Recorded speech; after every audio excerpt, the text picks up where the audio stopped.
Welcome, everyone. I'm so excited for today's guest, Coach Gunnar Regan, an absolute powerhouse of a human being and one of the most kind guys I've ever met. I'm excited for you to hear about his background and what led him to all the things that he's into today with mindset and fitness.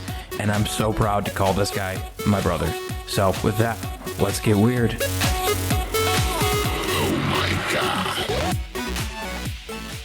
All right, welcome back to the Weird and Strong podcast. I'm your host, Jeremy Grinsteiner.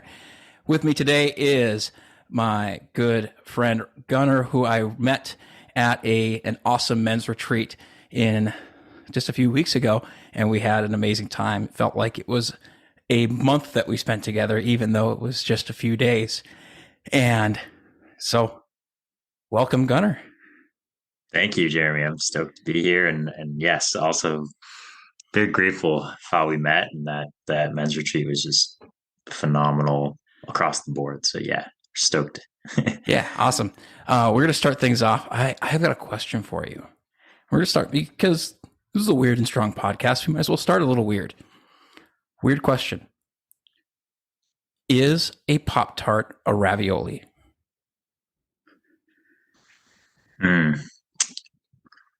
I think you can ask that question then too, is a donut that's filled a ravioli? Yeah.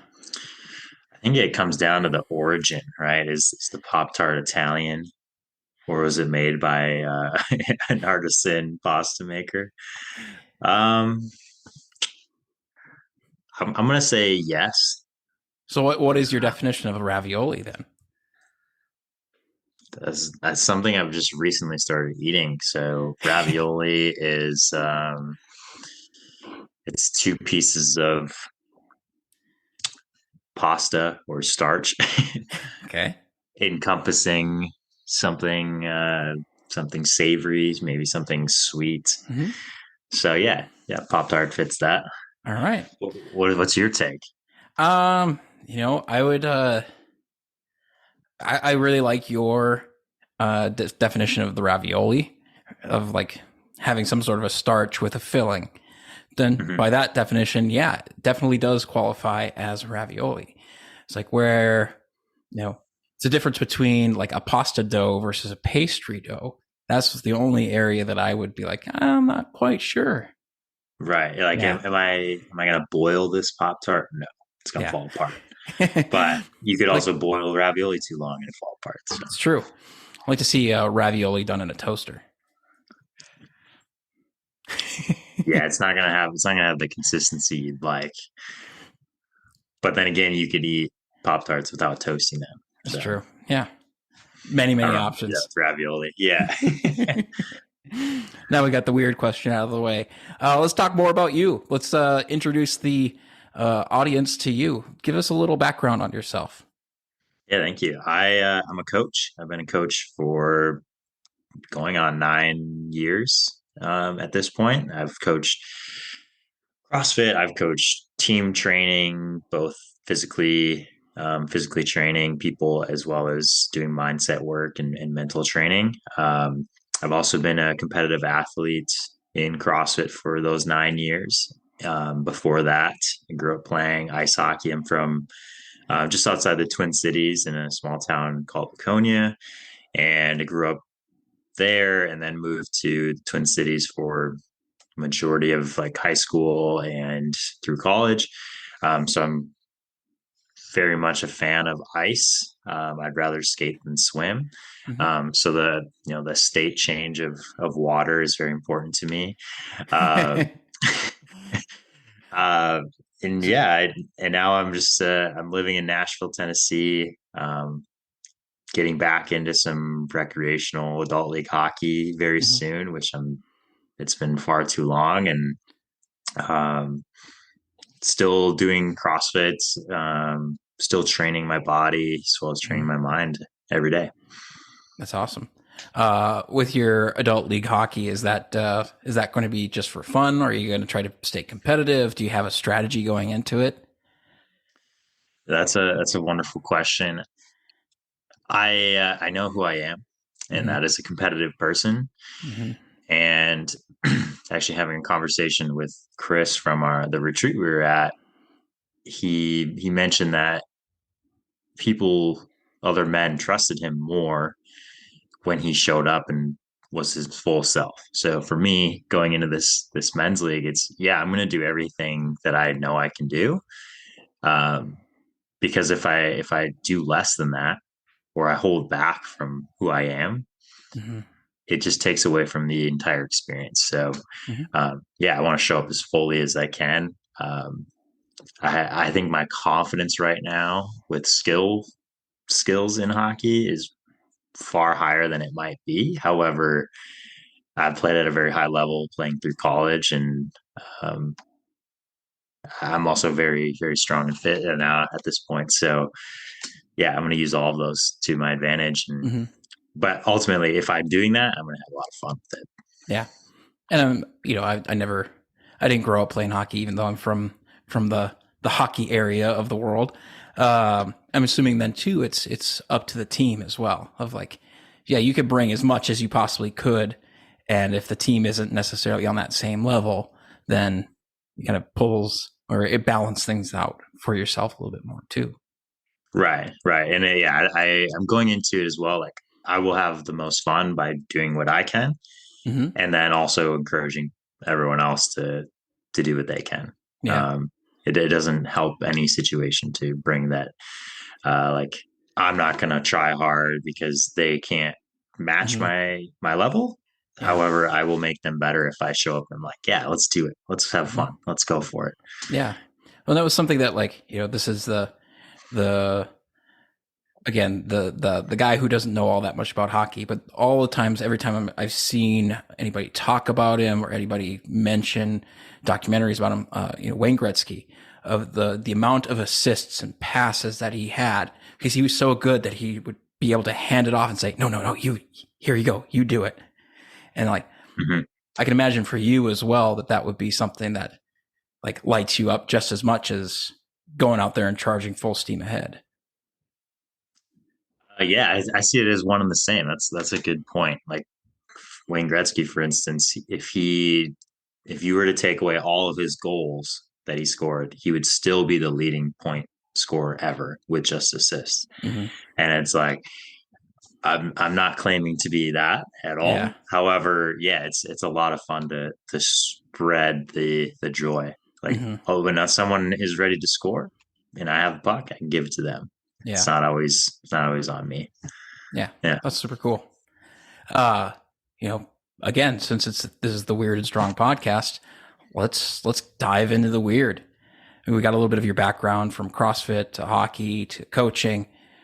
What parts of you are like what are the weird things about Gunnar that you bring to the table? Maybe that you haven't talked all that much about. Maybe you have things that are unconventional, a little bit outside of the norms. Oh man, I think it just going off the hockey topic, growing up playing sports, I have a lot of routines that at one point was a superstition that I've just carried over. So for instance, I always put my left sock and then my right sock and then my left shoe and then my right shoe. And then even Mm-hmm. that with like putting my gloves or like elbow pads on playing hockey, Mm-hmm. that transfers into every other thing in my life. Like, I always put my left shoe on before I go to train, or um, like those routines just stick with me. So I'd say Mm-hmm. those are like subcutaneous. Like, people probably don't notice it, but I'm like, conscious of it all the time. Mm-hmm. Um, so like, where? You're making that effort every time you go. Like, all right, it's time to gear Mhm. up. Left side first, then right side, then back and Yeah, forth. it just feels right to me, Yeah, or feels correct to me, I guess. The left first, then right. yeah. Um, and it's interesting. I've also noticed this in like training with a barbell. Mm-hmm. I actually grab the bar with my right hand first and then my left. Okay. So I don't know where that came in, but that also feels natural. Mm-hmm. And early on in my career, both like hockey, like, I was really deliberate on left first, then right. Like, create that habit, create that routine, and then Mm-hmm. it you mentioned like effort. I no longer have to think about it. It doesn't feel like effort because I've done it so many times. Hmm. And then the same thing applies to, like barbell lifts, like snatching, cleaning. Like every time I grab the bar in the first 2, 3 years that I was doing it, it was a thought. Hmm. And now it's all right. I've done this so many times that I don't even have to. I could do it with my eyes closed, and it would still happen. Right? Yeah. Like it's the practices of weird. I don't think they're weird, but I'm sure if Yeah. someone was observing me, they'd be like, "Dang, he does the same thing Yeah. all the time." But I mean, yeah, that is from an outsider's perspective. I could see that being something that others would view as being weird. But, with the barbell stuff, I'm there with you. Like when I'm in a competition setting, I wrap my knees a certain way, the same way. It has to be so many seconds out from before I hit to the platform. The way I Mhm. grab the barbell is exactly the same. The way I approach the bar is exactly the same. And those things, they come out of necessity, and they also just come out of, like, that felt good when I did it that way. I'm going to repeat it and repeat it and repeat it. Yep. A little neuroticism or OCD that comes in, especially these things that require some precision, Yep. both weightlifting and hockey. Well, for sure, for sure. Yeah, I'm standing on hockey, like in a less than a quarter inch of steel, Mm-hmm. and I got to keep my balance. It's like, all right, I want the skates to feel the same way every time. So I'm gonna tie them the same way. I'm gonna put them on the same way. Um, but yeah, that's a great point. Like I I realize I'm probably more neurotic than most people, Mm-hmm. but at this point in my life, it doesn't feel like a neurosis, right? Yeah. It's just something that I've done, Mm-hmm. um, and I'm also much more comfortable not doing it than Mm-hmm. I used to be. There was definitely a period of time where all those routines were, if it doesn't happen, the negative thought loop just Mm-hmm. just trickles in every time. And now Yeah. it's, oh, I put my right shoe on first randomly, or like I used to have this thing, if I had to retie a shoe, I would untie them both and do left and right. Got it. So now it doesn't matter. Like Mm-hmm. I've worked through and be like, did anything bad happen? No. Worked out that story, ironed it out, and go, I can put them on anyway. I typically do left then right. Yeah. Yeah. Just It's because interesting. it's outside of the norm doesn't necessarily mean that a catastrophe will happen. Yeah. Exactly. So Exactly. do you find that neuroses has trickled into other areas of your life? Beyond the putting on shoes, beyond putting on the socks, are there other areas that you've maybe noticed? Oh man. Recently, no. The answer is Okay. no. But other times in my life, like 100%. Mm-hmm. Um, I I realize now I used to drive a manual um, car, and like that to me is like very neurotic. Like you have to be dialed in. You got to have all those pressures figured out to Mm-hmm. drive the car well. Um, and I like, yeah, I was super adamant. Like every time you park, do the same thing. Every time you Mm-hmm. do this, do the same thing. So it's really like, are these habits helping me or are they hurting me? Mm-hmm. And that's the question now. It's like, am I being over neurotic or too far down that spectrum? Is this hurting? Is this serving or is this hindering? Right. Or am I Yeah. expending Yeah. more energy than I need to in this moment? Hmm. Yeah, Right. Yep. totally. I had a question now that just escaped me. Um, let's talk. So, uh, coaching can be a bit of a not so normal profession. And you talked about bringing in the mindset component of this. My second episode of this was with a good friend of mine who is also from the Unlifted community. So we talked a lot of mindset pieces as well.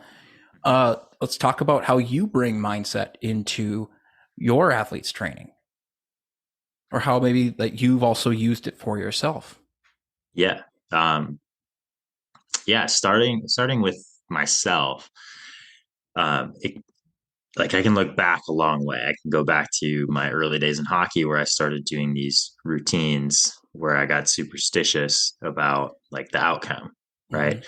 Um, so coming into full circle, like competing in CrossFit as an individual outside of a team sport, which was the majority of my life before training this way, like going into these competitions, I realized that I needed a much different arousal level coming into those situations where in a team sport I can get super fired up. I can manage that because it's not me the whole time. I have those abilities to come down in a shift or between shifts on the ice, or like in baseball, for instance, like being super focused, the inning ends, and then just like let it all go and then Mm-hmm. refocus and do that. In CrossFit for my own practice, the mindset now is okay, how do I want to feel at the first stage of the workout? How Mm-hmm. do I want to feel halfway through? How do I want to feel the last 10%?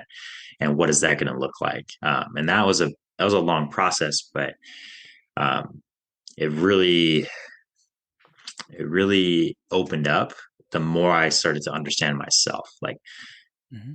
does the effort I put in that first 10% of everything I do in my life mean as much as being there all the way through to the end? And it's like, okay, I can calm down. I don't have to be as jacked up. Mm-hmm. Like I don't need the stimulus Yeah. going into it. Where I think a lot of people that work around me or have worked with me, they're like, man, Gunner's really calm, Mm-hmm. very solid. He's a rock. Um, which is not me saying that, is what I've received from many people, is like I can be super calm and I don't react, go up. And that's a practice in the mindset of, is this going to serve me? The question you Mm-hmm. asked earlier, right? So if I can work on myself and go, all right, I want to perform really well in this workout, it really comes down to the last 10%. Mm-hmm. How do I manage my energy? How do I manage my thoughts going into that? Going, all right, I'm just going to chip away. I'm going to chip away, and I'm going to get to the end. Mm-hmm. Uh, how I apply that with my clients definitely changes a little bit, because it's me asking those questions in real time. Mm-hmm. How are you feeling? Is this new? Is this something you're comfortable with? Um, and this doesn't always look like in a CrossFit setting. I haven't actually coached a CrossFit class in like 3.5 years now. But going into that of, hey, what you're feeling right now is okay. Mm-hmm. It's neither good nor bad. It is. How do we want to feel in the next rep? How do we want to feel in the next set when you get a little bit of rest? Mm-hmm. Being as present as possible in that process that the client's going through. Um, so that's kind of the intro. I'll leave it at that for now. Yeah. Yeah, that's very cool. Looking back at your own journey in how you approach these workouts, when you look back at the first time you were exposed to CrossFit, and yeah, do you remember the workout? Yeah. So the first time I was exposed to it, I was actually at a camp as I was still preparing for hockey. Mm-hmm. So I was staying in a hotel room. The CrossFit Games were on the TV, and I was like, "There's something about this that I want to pursue." Sure. 2 years go by of me still playing hockey, and I made a decision to just go fully in. Mm-hmm. I retired from hockey. Went, I'm going to shift my competitive life to CrossFit. Okay. There was the CrossFit Fran, right? Mm-hmm. 21:59 thrusters and pull-ups. Mm-hmm. That can mean nothing to you, can mean everything to you. Cool. Yep. Yeah. I did it. Yeah, you've probably done it, I'm Yes, sure. I have. Yep. It's been a long time, but yes, I have. Right. And in relative terms now, it's been a long time for me to do straight up Fran. Like there's Mm-hmm. always variations now. Yeah.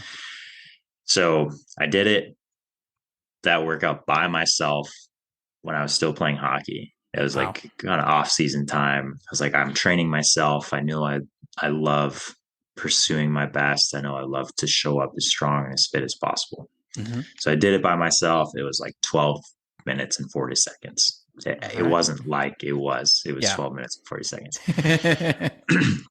And I'm like, that was the hardest thing I've ever done. And, fast forward like 2.5, 3 years from that moment, Mhm. I went from 1240 to 214. Wow. Very cool. And that change was me letting go of that old story. Like the way I did it the first time is not who I am now. Yeah.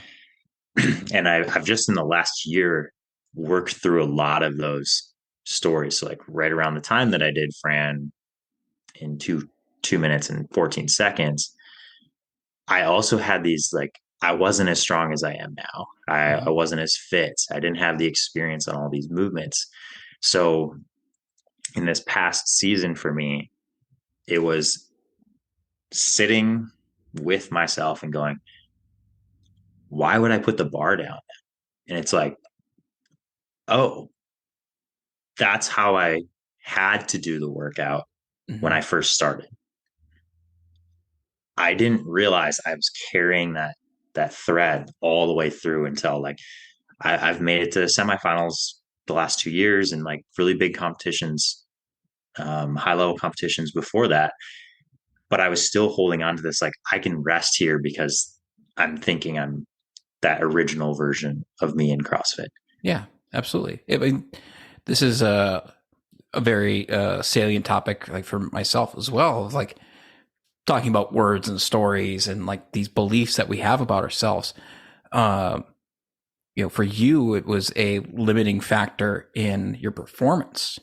Um, I've seen this come through for people also with injuries, Mm-hmm. like approaching. Oh, I hurt my back last time I deadlifted.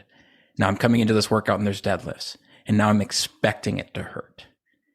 And like those things have so much power, so much more power than most people are willing to admit. They're Mm-hmm. like, oh no, it's something physical wrong with me. And we can go through all the imaging, we can go through all the testing, everything looks good, everything looks fine. And the second they think about deadlifting, their back hurts. Yeah. It's why it's Yeah. it's it's such a crazy thing. And like for you, that had a massive performance implication. And like what did that feel like for you when you broke past that? Like what was that moment like? It was, I'm going to use the word bittersweet with intention. It was like, oh, wow, I've done so much work over the last 8 years Mm-hmm. that I get to give myself credit for that now. I get to really lean into and go, oh, I can do more. I can. Like, there's a very positive way. The bitter part of it is, oh, shit, I have to do more. Yeah. Like, oh, I can go farther. I can hurt a little bit more or more than I ever anticipated. So that was a tough one. It was like, oh, I was holding myself back, Yeah. and having that realization, it hurt and go, oh, there's so much more if Yeah. I want it. And then it for me, mindset always comes back to the choice. Mm-hmm. What am I choosing? Am I choosing to hold on to this story, or am I choosing to do something different with my life? It's always a choice. Yeah. When was the moment that started to come into your life where you started to recognize that you have these choices? Was that something that was like Hmm. inherent for you? Did you learn that when you were younger? Is that something that's relatively newer for you? Again, you're hitting these questions really solid. Thank you. I welcome. I I've had an awareness of myself for a long time. I remember, I think I was 12 years old, and my routine coming home from school, and this is like I would come home from school, have like 30 minutes, and then I would travel for hockey, and it was every day. Mhm. But I was coming home, I was drinking a full Dr. Pepper and like crushing a bunch of like chewy granola bars or whatever, like just straight carbohydrate, right? Need anything you can get. Yeah, carbohydrates are a good thing Mhm. paired with protein and fat. Um, at that point, I just had this instinct, because I don't know where the influence came from, but I had the instinct to go, I don't need this in my life. And I Mm. immediately made that change, and I got stronger. I got faster. I was performing better. Yeah. I mean, I was already performing at a high level, but there was an increase just by making one simple saying, I don't need this. So that Mhm. choice was made. What that has like immediately led me to in the moment was like looking outward and going, how can I help other people make this Mm. change? And I helped my dad. He was drinking a ton of soda, like just too much at one point. And I was like, hey, I love you. I know this is hurting you, and I want you to be around for a long time. Yeah. And I was able to convince him to go, you don't need this anymore. And he stopped. And for a period of time, his health improved, his mind and everything went up. So that was like confirmation. I made Mhm. this choice. I helped this person make this choice. They improved their life, and we can tangibly see it. Where that has now led me in my coaching practice is I try and remove myself from making those decisions for other people as much as possible. I can guide you to it. Mhm. My ego can get in the way and be like, you need to do it this way. Yeah. If you're not ready to do it and you're not ready to make that choice yourself, then You're just I doing. can't, I'm not going to do anything else. Yeah. Yeah, you're just butting heads against each other.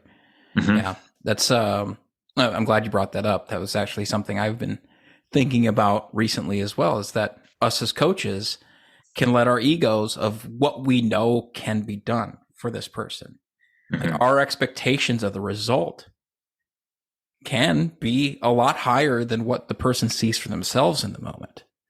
Yeah. Yeah, and that ultimately that's not our choice. It's not our choice. Yeah. Exactly that. Right. Like if I claim to know what's best for someone else, then I'm trying to play a different role. But if Yeah. I'm trying to be a coach and be like, hey, this is possible, it's your choice.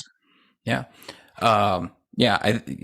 You hit the nail right on the head there. Is when we try to make that assumption or that we are the expert in them, that we Mm, do both. Like you do yourself a disservice as a coach, and you do a disservice to them as a person, because yeah. you're projecting your own expertise in an area that you actually have zero expertise. Like if you were my client, I can't make the claim, the negation acknowledged there, I cannot make the claim that I'm the expert in Gunnar Regan. And I know the guy who is. He's the guy who's right across from me. Mhm. And so he knows what's right for him in the moment. Yeah. Yeah. Well said. Just let's sit with that one for a second. Yeah. Gotta let that soak in. And Marinate. I'm yeah. I'm willing to admit that that is one of the easiest things to forget as a coach. When you're going from session to session, client to client. It's like, oh yeah, no, I'm here to be Obi-Wan and guide these people on their hero journey. I'm not the hero here. Right. I just had this reflection. Um, I I love writing programming when I get to work with someone one on one. So like, all right, I get to go on a Zoom like this and Mm-hmm. sit with them, and I have a idea of where we want to go. The amount of times that I've thrown out an entire program to really be with that person where they are, like, all right, let's say you just traveled and your back's tight. Mm-hmm. It doesn't make sense for us to go to a heavy anything. Yeah. Let's address that problem and just be with it. Mm-hmm. That to me is a like a superpower that most coaches can work to develop. Is Absolutely. my program doesn't fucking matter. Yeah. Sorry for swearing, but No, this is a uh, this is a swear friendly podcast, so yeah. So I meant fire that. away. It really doesn't matter. Negation acknowledged that I had a program right now. If I'm being observant and I can ask the question like, how is this feeling? Mm-hmm. And they're like, it feels terrible. Yeah. Let's stop. Yeah. Yeah. That's the area that newer coaches or newer personal trainers, anybody in that area, of like, well, I wrote the program and I have all this education and I have all this tools. Again, we can let our egos get in the way. That I Mhm. wrote the most perfectly periodized plan with all the secret squirrels, Soviet pieces that nobody else understands or knows. These are all the things that are most important to this person right now. And the reality is none of it's important Yeah. because it's about exactly what you said, is meeting the person where they are. Mhm. Yeah. I've been listening to um, The Way to Zen. I think it's The Way Okay. of Zen by Alan Watts. And Mm-hmm. one chapter was touching on this idea of everything is important and nothing is important at the same time. Mm-hmm. And can you live in between the two? Yes. And it's okay to go into both. Like, Mm-hmm. this is the most important thing right now. Doesn't mean in 10 minutes it'll be the most important thing. Yeah, But being absolutely. able to recognize those signs, um, I believe, is like the maturation of a coach. It's the Mm-hmm. maturation of a partner. You know, A person in general, yeah, because yeah, that can be applicable to any form of life that you take. mhm, Like we used to, a former manager and I, back in my previous life working in the tech industry, is we would work with subject matter experts or stakeholders, and they would want to make everything the most important thing. It's like, well, we have mhm. finite resources. If everything is the most important thing, then nothing's important. And they would be like, what do you mean? I don't understand that. Like, what do you mean everything can't be high priority? It's like, Yeah, well, if I had infinite resources, maybe that could be true. And the reality is that we're still spreading attention so thin that nothing becomes important. It's the same thing in productivity. Looking at yeah, context switching. Like, if you're trying to focus on 30 things all at the same time and going from thing, rather than I'm going to focus on getting the one thing done, the next thing, you'll find that, some people may be able to muscle their way through context switching really well. More often than not, I would be willing to wager that if they focused and achieved the one thing and took it step by step, that they would get a lot more done more quickly. yeah. I agree. I actually found myself in that mode yesterday. I was like, my plan is I'm going to get a newsletter written so I can send it out to my people. Mm-hmm. And as soon as I got that done, I had this feeling of I can make this easier if I had my website done. Mm. And I have not sat working on that for a year. Okay. I've had the stuff, I've had the structure for a year, but I haven't done anything to do it. And Mm. I'm like, oh, this is the sign. So I spent 4.5 hours yesterday solely working on my website. And in that process, I let go of like, I need to do all these other things. It's just like, how present can I be in this practice? Because if I get it done and I do it with focus, with high level intention, Mm-hmm. I don't have to do it again.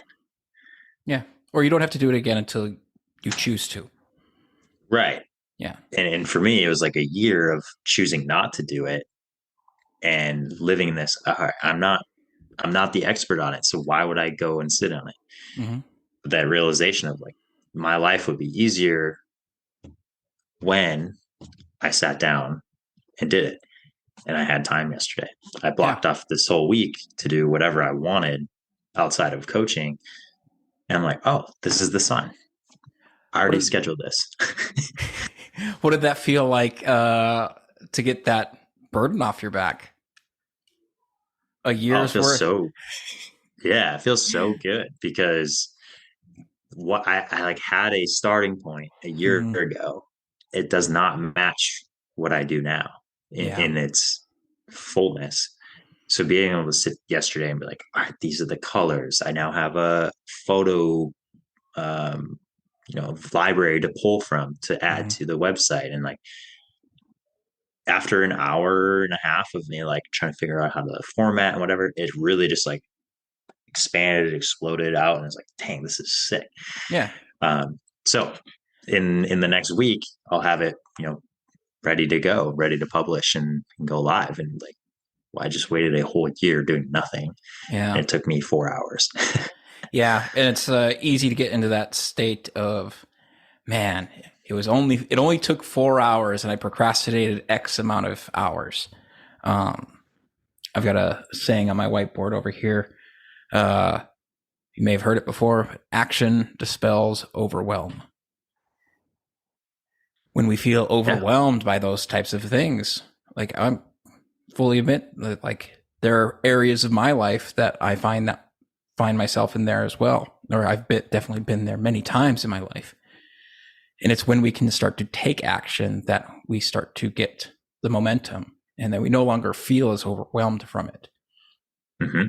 And that action can be something as simple as just opening the website and taking a look at it. Right. Yeah.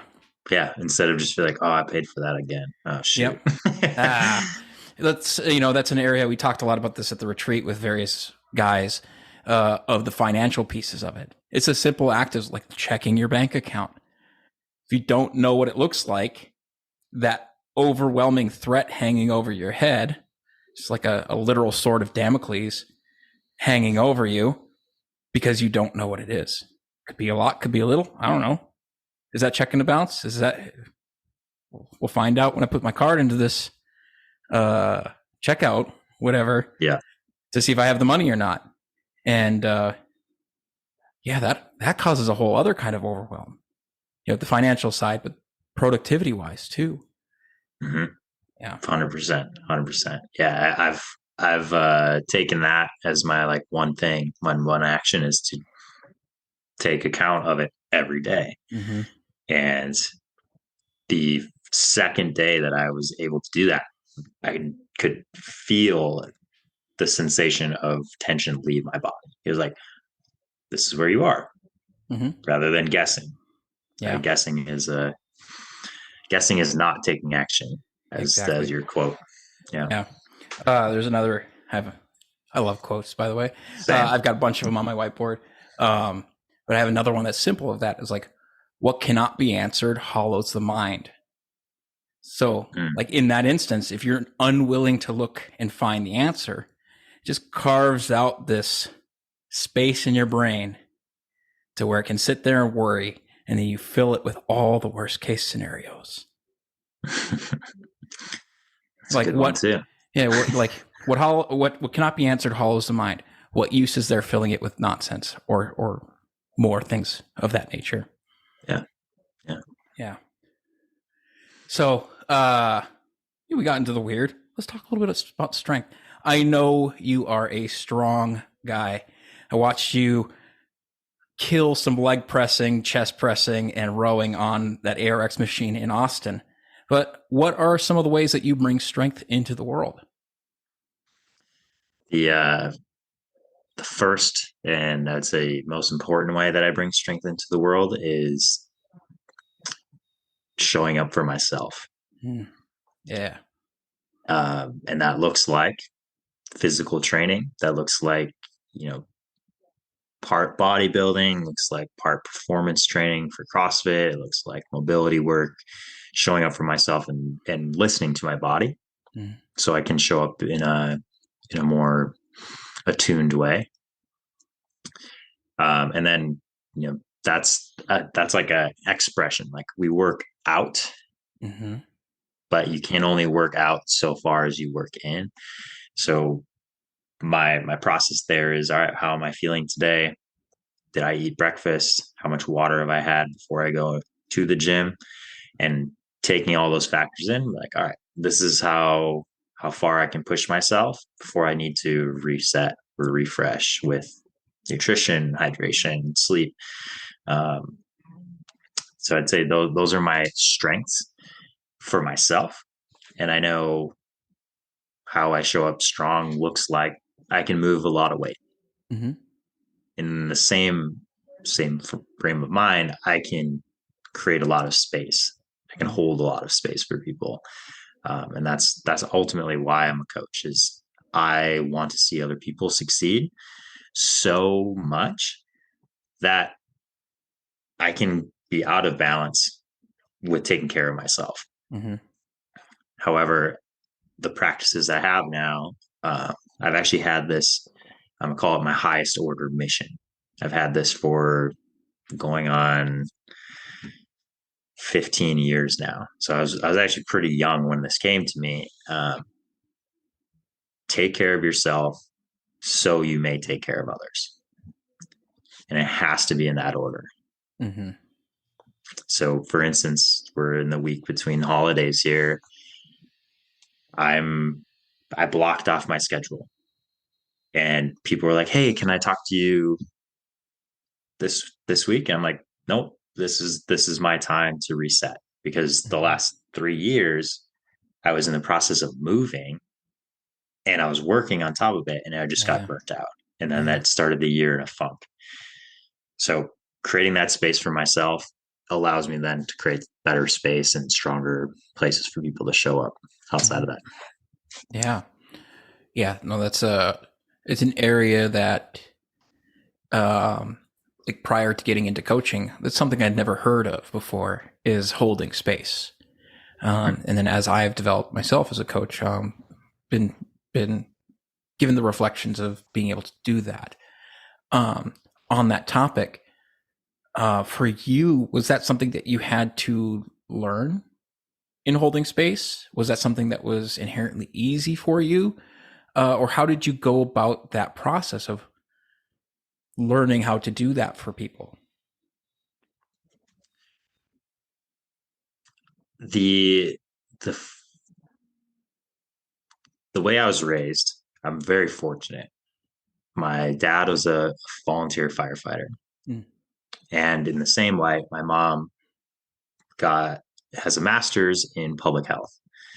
So both of their mindset and the way that I got to witness them growing up was by one taking care of people and being extremely selfless in that act, but in the same way, like my dad was selfish in that he was taking care of himself so he could do that, and my mm-hmm, mom was selfish to go back to grad school to refine her craft so she could be more selfless. mm-hmm, So there's that um, really pretty juxtaposition between the two. So growing up, my inkling was always to go take care of people, mm-hmm, like just reach out. And since I've been a coach, it's been a constant refining process coming back to me and going, if I take care of this person now, where will I be? mm-hmm, And I think that's what you're touching on is I can just give and create this space all the time. But eventually that wall is going to crack or it's the thread's going to get pulled and you're not going to be wearing a nice sweater anymore mm-hmm, if you just let everyone have everything of you. So I had amazing examples growing up, and now realizing those jobs or professions that my parents held are not what I do, mm-hmm, and realizing that they also took space for themselves to show up fully for me and my brother, to support other family members. It has to start with you taking care of yourself going forward. mm-hmm. So yeah, I think you know it easy and hard are not the words that come to mind. Mm-hmm. However, I have a very strong pull to service Mm-hmm. of other people, and it's been a hard process to figure out how much I can serve Mm-hmm. by knowing myself. Yeah. Very well answered. Uh, I like that a lot. Uh, Looking into that, Mhm. um, finding that balance or striking that balance. Have you ever found yourself in a situation where you've been out of balance, where you've been ignoring your own needs and you're working with some clients and you start getting really frustrated because they're not making the change. Like, you're helping guide them into these changes and they're not doing any of it. And then having that reflection, you're like, well, I'm asking them to do stuff and I'm not doing it either. Yeah, there's two questions there, right? It's like, have I ever been up? Like, I'd say it's a physical sensation of upset. Mm-hmm. I'm upset that this person's not listening to the coaching that I've given, even though they've asked for it. And here we are, nowhere new. We're in the same place. Yeah. Yes, that is a moment where I have to question myself. Am I going to give this energy out to this situation anymore? Or can I change something to help it out? And those go back and forth. So I'll leave it at that on that specific one. The second question of, have I asked someone to do something of which I have not done myself? Yes. Yeah, that reflection of your own behaviors of like, I know what they need. I'm recommending something for them to change. And then I'm seeing it reflected right back at my face. Oh, for sure. For sure. Like, all right, let's drink enough water when you travel. The last, well, not this most recent time, but like 2 times ago that I took a flight, I was like, why do I feel so sluggish? And I'm like, well, I didn't drink water. Like, I've told every one of my clients, like 12 ounces for every hour in the air. I just didn't do it. And I'm like, oh, thank you. Thank you, Gunnar. The mirror is clean and I'm looking right at it. Yeah. Yeah. What do those moments feel like when you feel like, when you notice, like when you've come to those types of situations? What's that feel like for you? Is it a forehead slap moment? Is it a major frustration? No, I think the simpler the ask, it's more forehead slap. When it is something complicated that I've done before and I fall out of practice and I'm asking someone else to do it, it's usually the moment where they ask me questions of like, how do you experience this? And I go, oh, I haven't been in that practice. Whoops. And it's a sinking feeling. Like, I can definitely feel my heart drop. It feels cold. Like, ah, man, kind of like off the idea before, like it's a hollow feeling. And like partly in my mind, but my body's like, I know how good this is for me. Why am I not doing it? Yeah. Yeah. And there's a word you keep using, and like I use this a lot, especially lately with clients, and it's practice. It's easy for people who aren't coaches to look at fitness professionals, mental health professionals, anybody in any sort of self-development space, and say they've got it all together. They have it all figured out. They're quote unquote perfect, or they're finished. And we're here to tell you, folks, that the peek behind the curtain is that we get to practice as much as you do as well. And that it's always about the journey rather than the end destination. 100%. Yeah. Practice is everything. Asking or choosing is the practice, right? How am I gathering information? How am I discerning between the two, and then mindfully practicing going forward? Big piece of my mindset coaching, I imagine this is actually something you're familiar with, is this is the equation I use. Awareness plus discernment equals mindfulness. And in no way is awareness and discernment finite. That means mindfulness then is not a destination. Mindfulness is a state. It is a practice. And in that practice, you whittle down to act. Boom. Small, consistent action. And that's what practice is. Yeah. I had a little chuckle to myself. from the tech background, we talk about states a lot. And I was like, well, mindfulness is a stateless state because it's neither here nor there. So it has no existing state. It's neither on nor off. So it's stateless, and it's still a state of being. Ooh, Kind of a kind of a mind fucking turning that one around a little bit. yeah, and that's something I've been investigating for myself recently in a really nice way that it's described is actually again in Zen Buddhism. Mm-hmm. The void allows for form, Mm-hmm. and the same goes for the form allows for the void between things. They are the same and they are different. Mm-hmm. And it's a matter of how can I go from one to recognize the other. Mm-hmm. Right. A lot of times when I'm talking to someone, I'll pause. Yeah. And that intentional pause, whether it's something I've practiced over and over again, it happens, or I don't have something to say, that is super valuable in understanding what has already been said. Mm-hmm.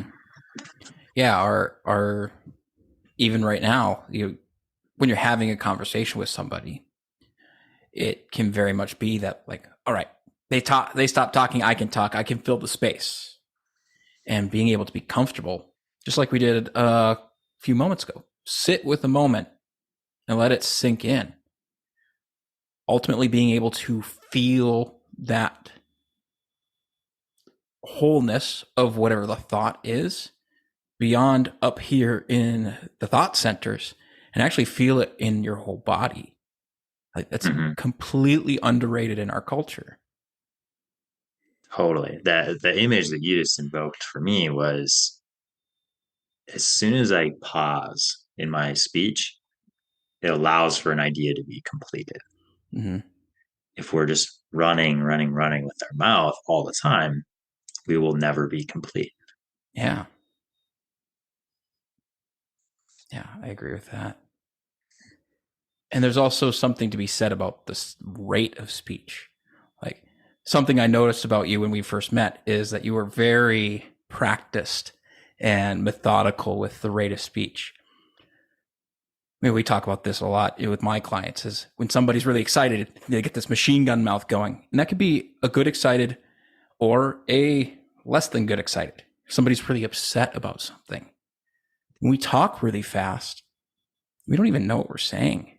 Like the amount of times that I've even been on a podcast where I start talking and I'm really excited about something and I get a minute down the road and I go, I don't even remember where I started. Where are we again? Yeah. And it's like, oh, this is my reminder to slow things down. And just like you do, stay methodical with the speech. Let the words have their own gravity. So yeah, something I appreciate about you. Thank as you. I've gotten to know you more and more. Yeah, that's a huge compliment. That means so much. Yeah.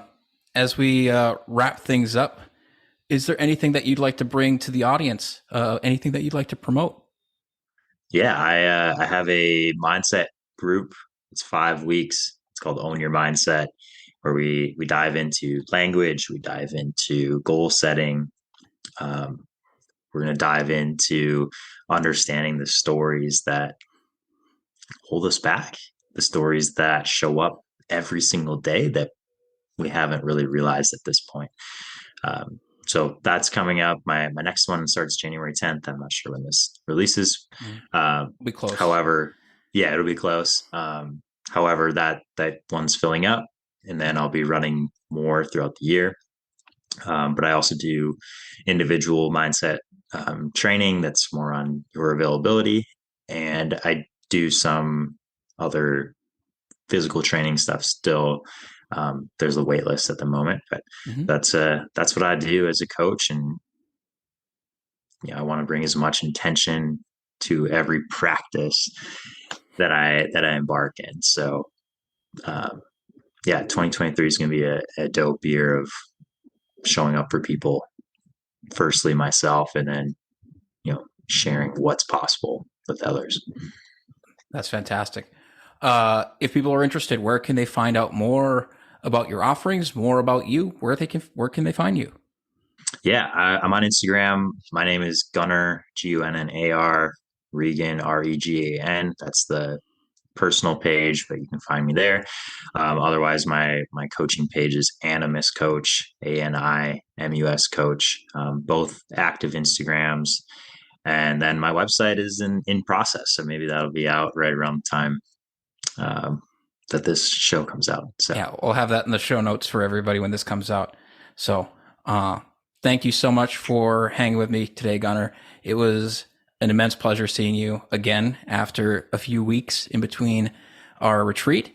And yeah, have an awesome rest of 2022 since we're right on the cusp of 2023. And I'm looking forward to hearing more from how you bring more into the world. appreciate it. Thank you so much, Jeremy. You're a rock star. Thanks, man. Thank you again for listening to this episode of the Weird and Strong podcast.